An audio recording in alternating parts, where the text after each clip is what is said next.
Hello everyone, happy Monday. Welcome to Humane at Home. Thank you for joining us today. I am really excited. As you can see, we are our Behavior and Training Center.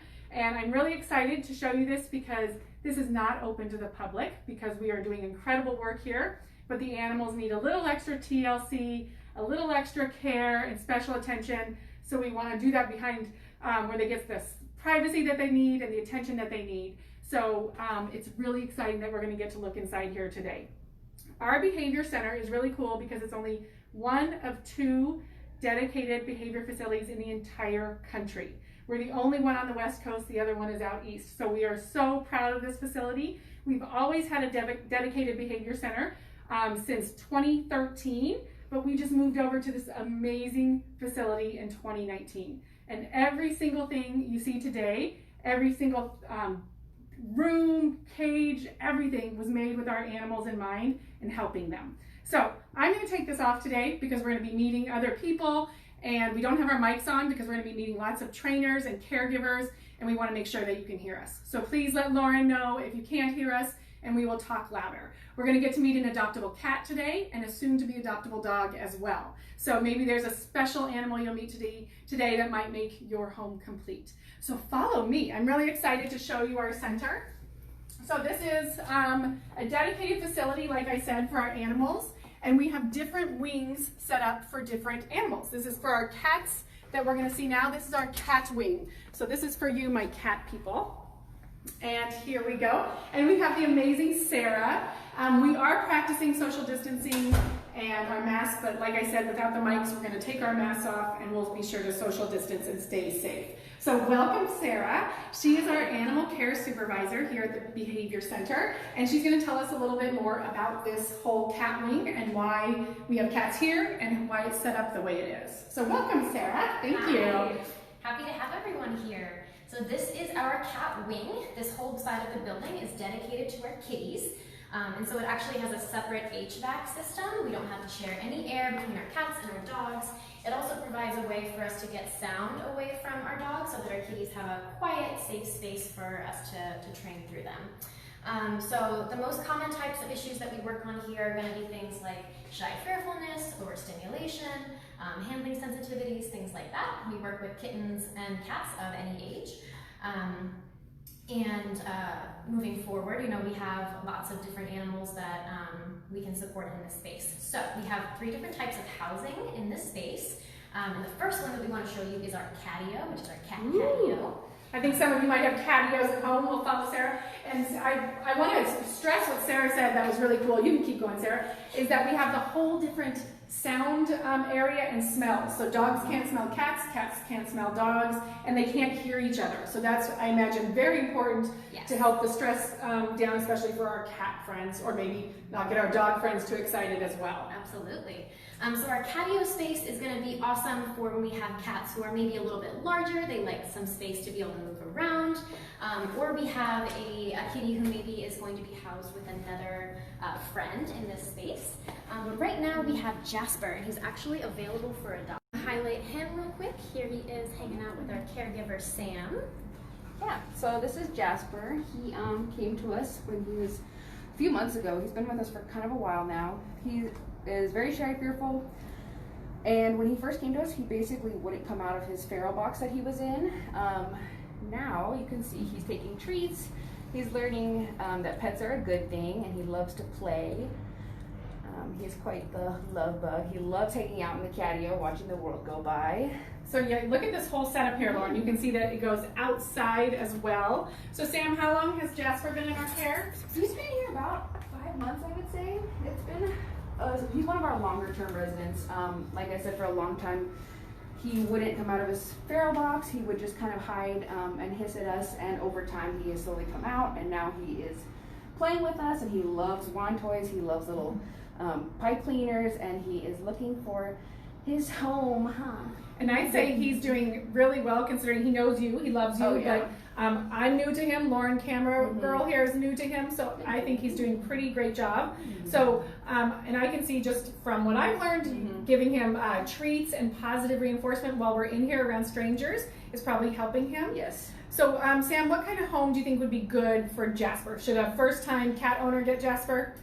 I would say probably someone with a little bit of experience reading body language, just because he is just warming up. He's still learning how to be around people and that people mean good things, and so we do have to kind of read his body language and give him space when he's like, okay, I'm done. So a nice quiet home would probably be the best, something with older adults who just kind of enjoys, he just kind of likes to hang out, chill, play, and so he's just kind of looking for a place for him to settle down and he can kind of watch the world go by. And just like any pet, when you take him home, they need that time and patience Yes. to have that transition, and especially probably Jasper. Yes, he definitely needs that time to just settle down, warm up. He'll probably take a few days to settle in, you know, having his own little crate or space. We usually feed him in the crate, so he does love his crate. We've kind of conditioned him to really enjoy being in there. So in the morning when we go in there and feed his breakfast, he'll run right in there. And so that's kind of his safe space. That's where he can kind of escape if he needs a break or if he wants to hide. And so we really encourage that there's something like that in the house where he can just go in there and kind of take his own time and space and just take a break whenever he needs it, and that'll basically be his safe spot. Perfect. That's a great technique for lots of animals, right? So that they have that area to go to when they need it, and that's just theirs, and they're not touched or pet in there, and only good things like food. I like that. Well, good. Well, hopefully, maybe there's a Jasper family out there waiting for him. We'll be sure to put his animal information in the comments so that maybe if you fall in love with Jasper and want to give him that chance he deserves. And you can see after he warms up, he'll be your buddy. Yeah, he really will. For sure. Thank you so much, Sam. No problem. All right, so Miss Sarah is going to show us the rest of this area and how it works. So we have two other housing options for our kitties. So this is our second type. It's going to be our basic condos. And so actually we can go in and we can show you one of these condos. And audience out there, be sure to let Lauren know if you can't hear us talking. So we'll make sure to try to talk real loud for you. All right. So each of our kitties is lucky enough to have two sides of housing, which is really important to make sure that they have space to move around and make choice for where they're going to go. So their A side is going to have this nice curtailment over the top of it. We open it up, there's a lot of space. They have their bedding, their food and water. On this side, they have a ledge where they can perch. And they also have little portals that they can go into if they want another space to hide. So a small space right there. And then on their B side, this is where we're going to put in their litter box. There's also another space here where they're able to get up and come out through the world. They can look out at the window back here. So these condos are awesome for being able to provide our kitties with the space that they need to feel comfortable so that then we can make progress on their training plans. And I like too that they have one area where they can be hidden away from everyone, so from eyes if they need it. And Sarah, I also know there's a really interesting reason why the bars are like they are. Yeah, so studies have shown that horizontal bars allow cats to scan their environment. And whenever they're able to scan their environment without being obstructed by vertical bars and barriers, their stress actually decreases.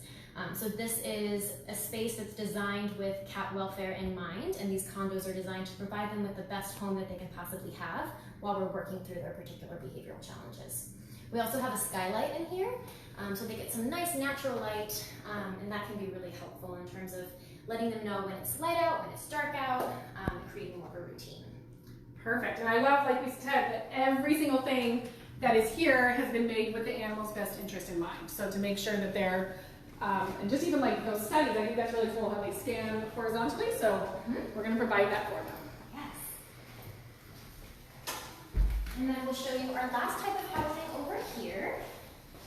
So we actually have vertical kennels as well. So these kennels are going to be designed for kitties who either need more space inside their kennel, or maybe they just like to climb, they like to explore, they like to be able to see out.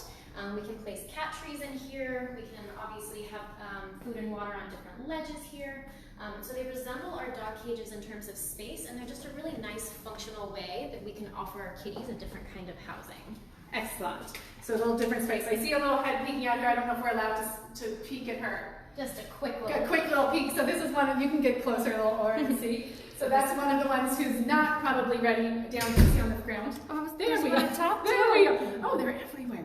So those are ones who probably aren't available for adoption yet. So we're still, trainers are still working with them. Yes. So in our center, we have dedicated trainers, we have dedicated animal care. So lots of different people whose whole job is to work with these animals.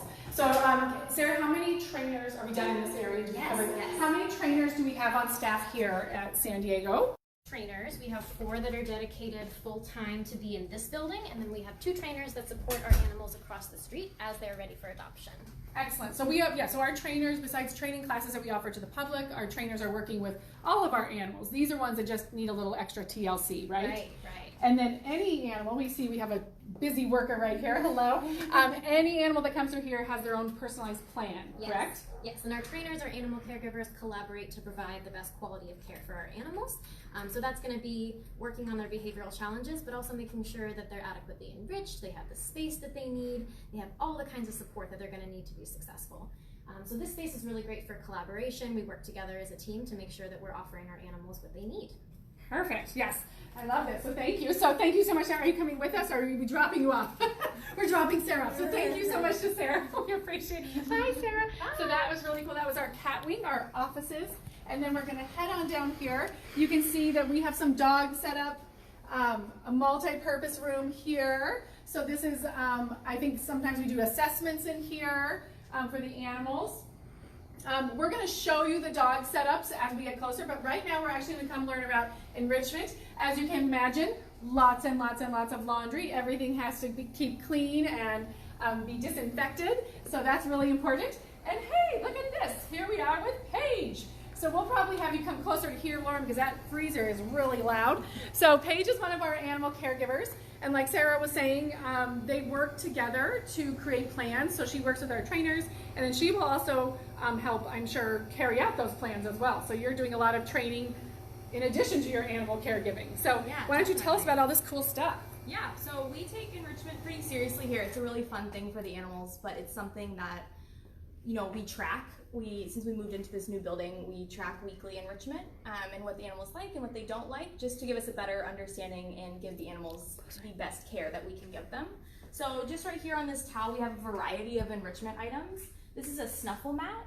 So dogs and cats actually both use this. We have a little bit of smaller ones for cats, but you can stick dry treats in here and kind of hide them underneath different areas. And the animal kind of has to forage for these treats. And animals, dogs and cats both really enjoy this. They can spend 10 to 20 minutes just trying to find those treats. And then over here we have a puzzle toy.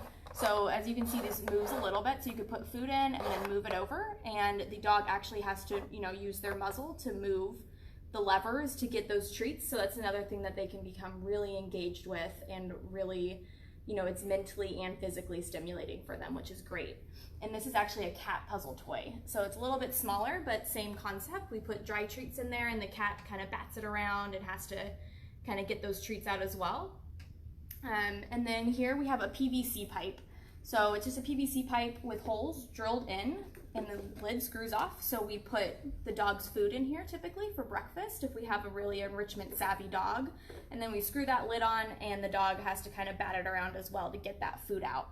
And they can spend a good 10 to 20 minutes on that as well. And Paige, I know lots of people who only feed their dogs out of things like that. So this isn't just for animals with behavior issues, right? These are great enrichment just for your own pet at home, right? Right, These are all things that you can do at home. We have DIY Snuffle Mats. I think a scout made this for us.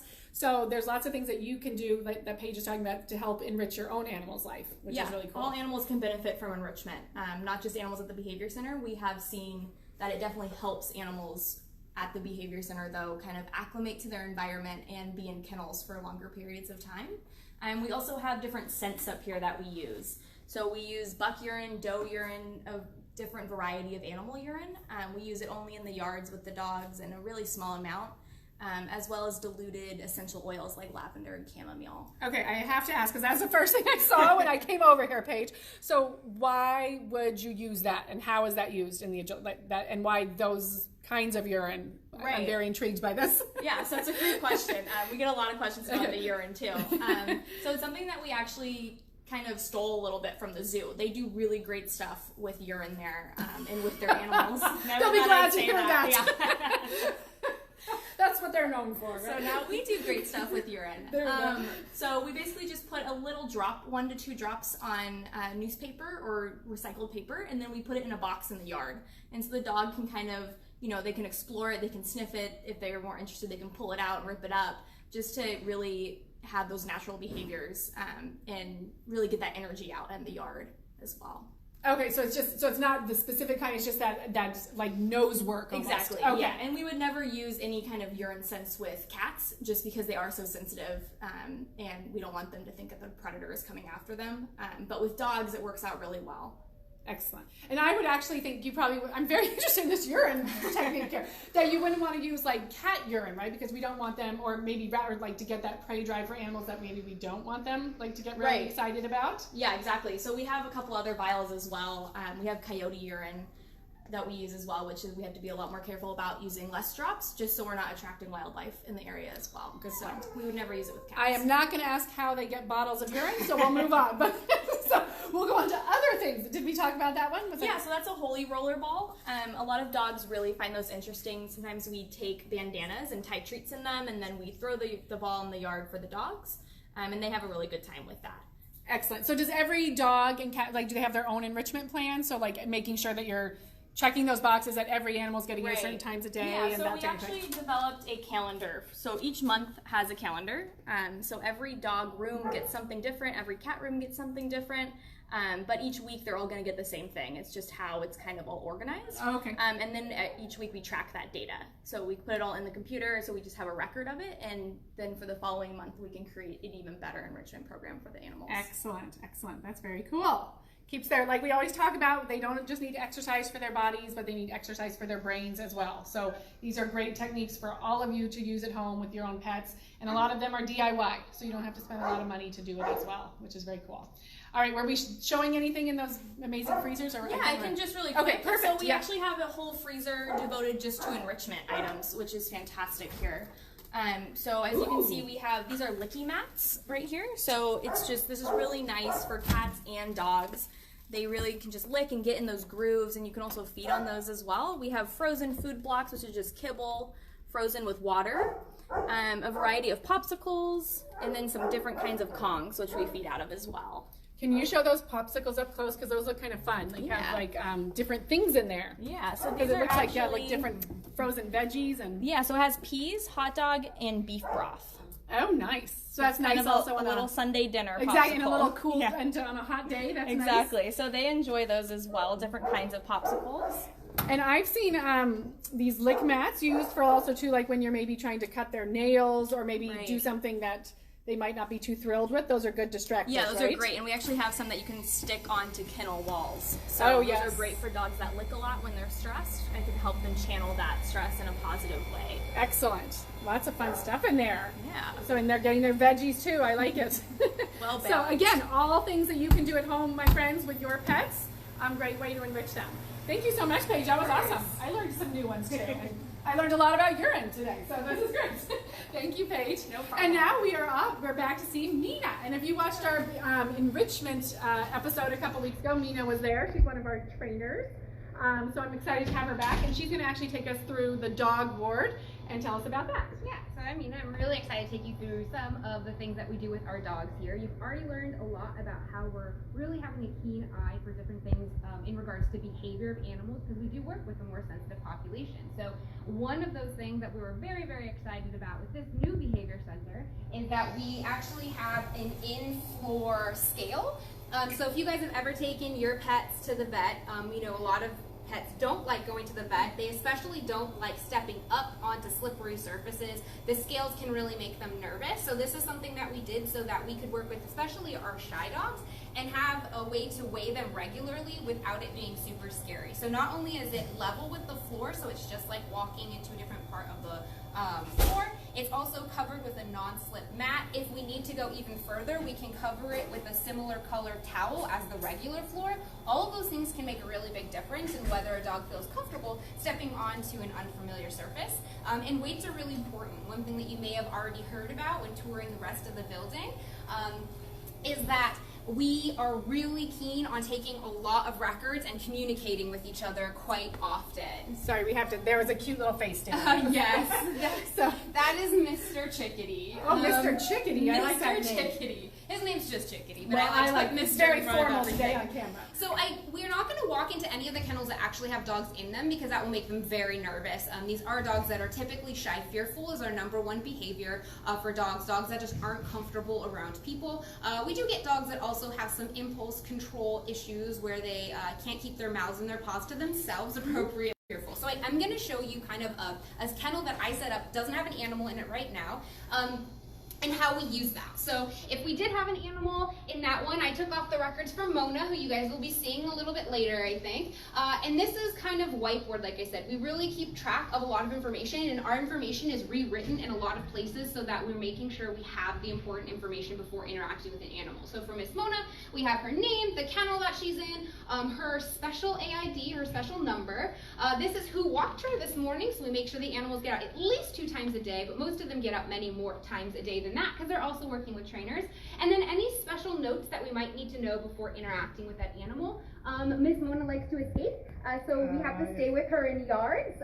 We are working on making sure she is sitting nicely to be leashed and walked out, and she loves whipped cream. I was just going to say, Mona is my new best friend because we have that in common. So she loves very motivating. So we don't use it in really high amounts, obviously, but just a little bit of whipped cream can kind of help the dogs do things that they might not otherwise want to do or feel comfortable with. And another thing what I noticed that besides is that different animals are going to have different motivators. So you might have tried lots of things before you landed on whipped cream, but once you found that, many things. so there's the cheese spray, Canned chicken, canned tuna. So all sorts of tricks you have. All sorts of things, and it can change. So she really liked canned chicken for a little while, and then we put her medicine in it too many times, and now she doesn't like canned chicken anymore. Yes, because she's very suspicious of it. So we do have to change often, and for some dogs it might not be food. It could be like loves, this dog in this other kennel. Exactly. So we're gonna whatever motivates them. So we're gonna go kind of take just a look into one of the dog rooms. We do have signs that we can put onto them. Yeah, we do have signs that we can put onto them. For instance, if we were doing a training session and we don't want someone to kind of walk in on us because it's a sensitive training session, we can say, we have a training session in progress. Don't enter.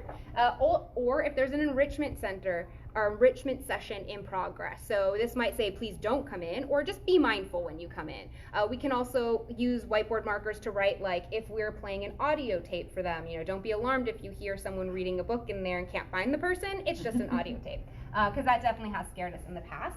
We also have treats hanging outside of every dog room, and that's because we do have other staff, like veterinary staff, that come in to drop meds or check on an animal, and we want to make sure they have access to treats to give them so that the animal is associating every person at the front with being a friend that's bringing them something yummy.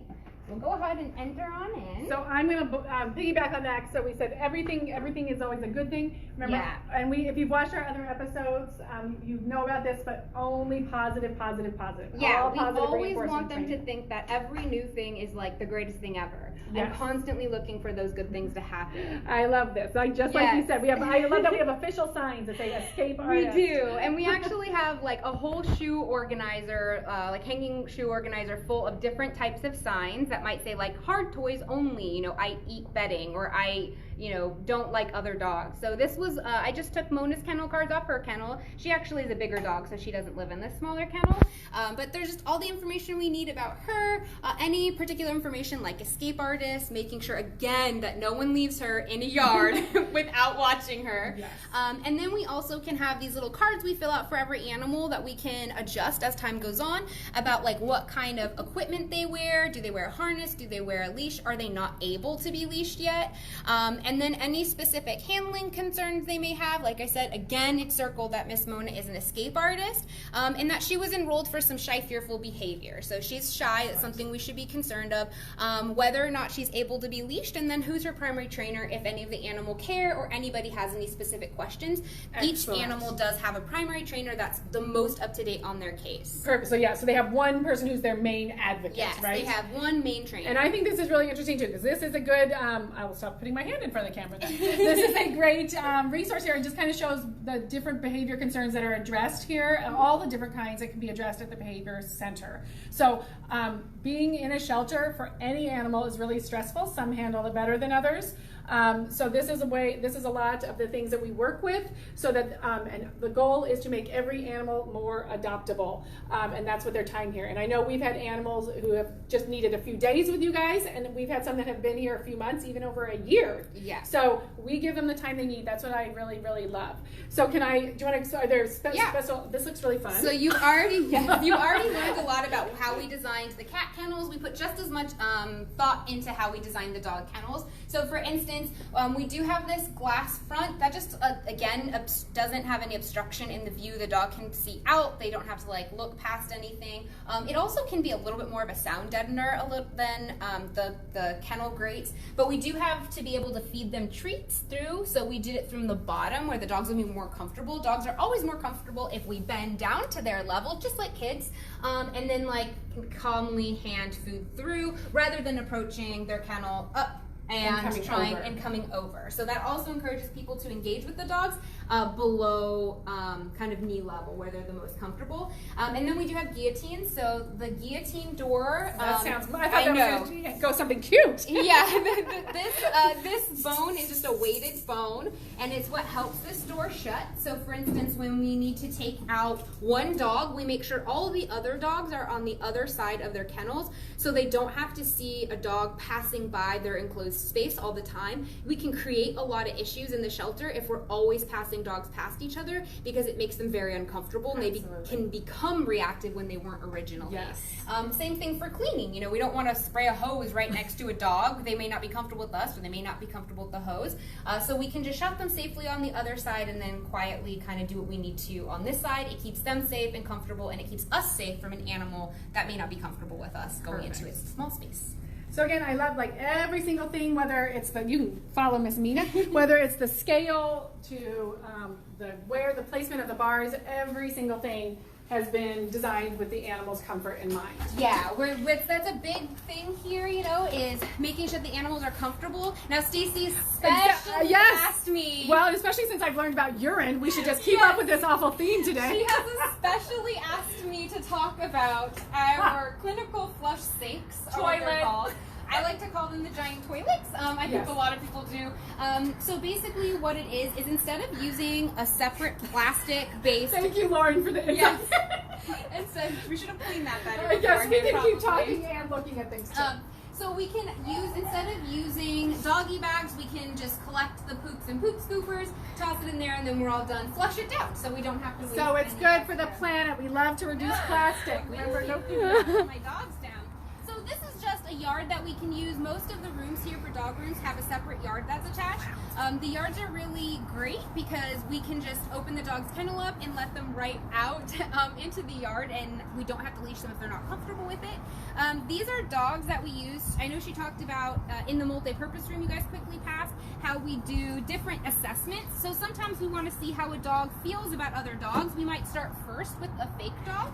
If we know they have a problem with a certain size dog, or we think they might, we might start with a specific size dog before we move to testing them with a large dog. This is the cutest lineup of dogs. This is our nice lineup. They all have names, and unfortunately I've forgotten their names. That's all right. And then we also use safety tools. You know, we'll use tools like muzzles if we need to, if we're assessing safety, especially for a dog we don't know yet. Or we might use these assess-a-hands, which are just, we make these ourselves, a broomstick with a hand on the end. So that way we can assess certain things, like maybe whether an animal is comfortable sharing its food by using this without having to put our hands near. But even more exciting, what you guys are going to get to do right now, is see our agility yard in progress. And this very gorgeous dog. And a very pretty dog. So this is Mona. Those were the kennel cards that you saw. I took off her kennel and put on a smaller kennel so I can show you the kennel. This is Mona. So we're just going to stay back here because, like I said, we saw in that kennel card, Mona is a shy, fearful dog. And that just basically means she's a little bit more suspicious of strangers than other dogs might be. So she's a little bit suspicious of strangers. She's been here actually for quite a number of months. She's been here well before the COVID. She's been here well before the COVID closure, so I think she's been here about 4 or 5 months. She's beautiful. She is beautiful. She came in beautiful. So she's just a case of under socialization, which is really common. It basically means, you know, we don't think anything like bad happened to her in her life. She came from a family. The family kept her outside, and she didn't go a lot of places or see a lot of things or a lot of strangers. And all that means is if they haven't had a lot of experience with different things, they're just suspicious about a lot of things. So that can be fine once they're already in their loving home, but when they're in a shelter and we're trying to find them a new home, we need to make sure they're going to be able to make a new relationship. And so that's what we've been working with Mona on. We've been working with her on being comfortable meeting new people, being comfortable with people petting her, being comfortable with the vets meeting her, anything we think that she's gonna need to be able to be placed into a home and then be successful in that home. So you can kind of see she's perusing, and what she used to do was she would immediately bark and it'd be really hard to distract her. What she's doing right now with you guys who are filming and are strangers to her is just kind of checking you out, and then she's remembering that Paige is more fun and that she trusts Paige and Paige will keep her safe. Yes. So that way she doesn't have to worry about, you know, telling us that she's uncomfortable with us. And what I love to say, especially to potential adopters who look at any of our animals in the shelter setting, like when you approach their habitat, they might bark like crazy. Yeah. That does not mean they're going to bark in your home. And also, when you meet Mona for the first time, she's probably not going to act like this with you. She's going to maybe be a little more nervous, shy. But what I love showing off is this is who she can be once she trusts you. So you always please give those animals that chance to get out of their shell, to get that time that they need.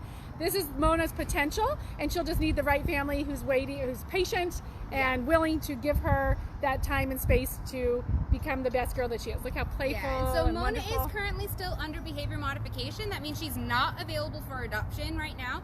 We are still assessing whether or not we're going to make her available, or maybe that she would exit through one of our rescue partners. Okay. So we do work really heavily with different rescues. Sometimes they can offer just a different type of environment that can really help some of these animals flourish. And some of them will come straight from the center and go straight up for adoption. So there's a lot of different options for how an animal finds their new home. So definitely check out our website if you're interested in an animal, but also check out rescue partners. You know, they do a lot of really good work and really help us out with taking animals that just aren't thriving in this type of environment. If you do take a look at this just brief rendering, we're actually going to be losing use of this agility yard for a little while. This was just temporary, so this is the future home of Bravo Boys Agility Yard. We had a really generous donation from a family that's been working with us for a very long time, and we're going to get a pretty exciting, we're going to be able to have basically 2 yards about this same size. Mona says, back to me, back to me. And we're going to be able to do quite a lot with that space, and it's also going to be covered with a shelter from the sun, so we don't have to use that pop-up tent that always blows away, and it'll also be covered in solar panels. So we are trying to be as green as possible here, so that will provide the energy to kind of run this center. No plastic poop bags and no solar panels. Yes, I love it here. exactly. This is amazing. Okay. Excellent. So I want to reiterate in case anybody is looking at gorgeous Mona and saying that's the girl for me. She is still under behavior modification plan here at the center, so she's not available for adoption yet. She may go up for adoption, like Mina said, through our adoption system, or we might reach out to a rescue so that, oh, here we go, Lauren. You don't see this goofy girl. So so she might go to a rescue where she needs to get some extra TLC in a home setting before she goes up for adoption with them. So please keep an eye on our website. We have lots of other dogs who are wonderful and waiting for homes and ready right now. We have Jasper the cat who is ready right now for a home.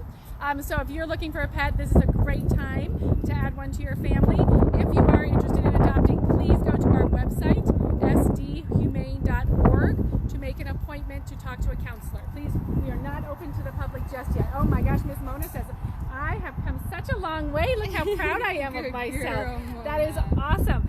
Wednesday, I think we're getting a peek inside the Project Wildlife Center. So there's a lot of cool stuff going on this week that you get to see behind the scenes. And then Friday, speaking of those rescue partners, we are having a virtual adoption event with some of our rescue partners. We're going to have Dog Squad. I know we're going to have some turtle, tortoise, I think. So lots of different kinds of animals, lots of different rescues who help us in so many ways. So come back Friday for our virtual adoption event to meet lots of amazing animals up for adoption. Wednesday to see inside PW. I hope that's right. I think it is. And otherwise, I will see you on Friday. And I want to say thank you to Paige and Mona over there. Let's look at them. That's much cuter to look at as we sign off. Yes. Paige and Mona and Nina and everyone here at the Behavior Center who does so much for our animals. That is a happy dog. That's a success story right there for sure. So we'll see you on Wednesday. And thanks to everybody for tuning in.